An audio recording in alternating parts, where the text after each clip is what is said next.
The commission is to be impartial and expert, to keep an eye on and obey all those who would like to make a tool for internal political struggle out of such matters. All the independent and apolitical experts who are to sit on the commission have been named by the Donald Tusk-led government. The chairman of the commission will be the current head of military counterintelligence service, General Jarosław Struzik, who began his career in the military information services. In addition to him, the 13th December cabinet named 11 experts. Interestingly, some of the members of Donald Tusk's commission have not previously dealt with the issue of Russian services. I'm thinking, for example, of Mr. Professor Motyka, only that he is, after all, a specialist in Polish-Ukrainian issues and that of the World War II period. Colonel Pavel Bialek, a member of the so-called Krakow Group, has joined the commission to investigate Russian influence. During the PO-PSL government, he was deputy head of the ABW, responsible for protecting Poland's economic interests. At that time, for example, WM Kantor entered Polish chemistry, or gas contracts were signed with Gazprom. Donald Tusk delegated to the commission, pretending to be anti-Russian, Mrs. Irena Lipovich, daughter of Edmund Lipovich, a UB functionary in Leszno, bravely building socialism in communist Poland and then Polish-German reconciliation, valued at many thousands of Berlin euros. What does she know about Russia? When I look at the composition of this composition, an old Latin saying comes to mind. Doctor, cure yourself. Cezary Gmisz, an investigative journalist who has been exposing special services cases for years, is unlikely to doubt the performance of the commission appointed by the Tusk government. As it seems, this is a commission that will act on political orders, trying to make the previous governments, i.e. the United Right governments, into Russian agents. Despite the announcement by Donald Tusk that he will not influence the actions of his experts, the head of the Ministry of Internal Affairs and Administration and Coordinator of Special Services, Thomas Siemioniak, has already revealed some of the topics it has to deal with. Many doubts have been raised about record coal imports from Russia under the Law and Justice government.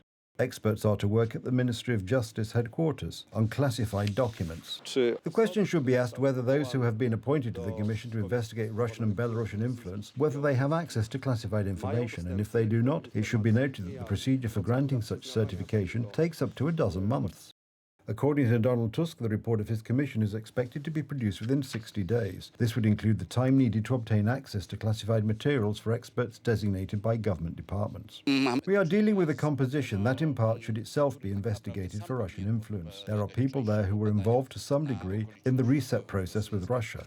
General Marek Tukaczewski, an officer of the military intelligence of the People's Republic of Poland and a participant in Soviet military intelligence courses in Moscow, later the last head of the military information services, who were liquidated by Antony Macierewicz, had already offered his help with the work of Tusk's commission. To put this together, no problem. We will also find people. The question is whether the new commission will also look into the details of the reset with Russia under the previous Donald Tusk government. At the time when the great Europeans, for example Germany and others, said that one must be friendly with Russia, then Mr. Donald Tusk and his people were friendly with Russia, hugging Vladimir Putin, walking with him on the pier. Then he was a welcome guest here. And when he frontally invaded Ukraine, it turned out that unfortunately you can no longer be friends with Vladimir Putin. And also the matter of the continuing operation from 2008 to 2014, and later the signed agreement between the Military Counterintelligence Service, supervised by Donald Tusk, and the Military Counterintelligence of the Federal Security Service of Russia.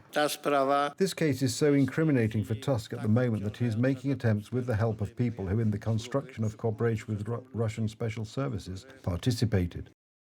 One of the architects of this cooperation, Krzysztof Dusha, as joined Donald Tusk's first government, today is deputy head of the Military Counterintelligence Service and at the same time head of Donald Tusk's expert commission. This is what we asked the Prime Minister. And Deputy General Struzik, I'm asking you about Colonel Krzysztof Dusha, who participated at the time in the arrangement between the Military Counterintelligence Service and the Federal Security Service. Republic already has the findings of this committee. There was even the issue of the agreement you agreed to, Mr. Prime Minister. Donald Tusk's wars on Russian spies is officially open. Radosław Jankiewicz, TV Republika.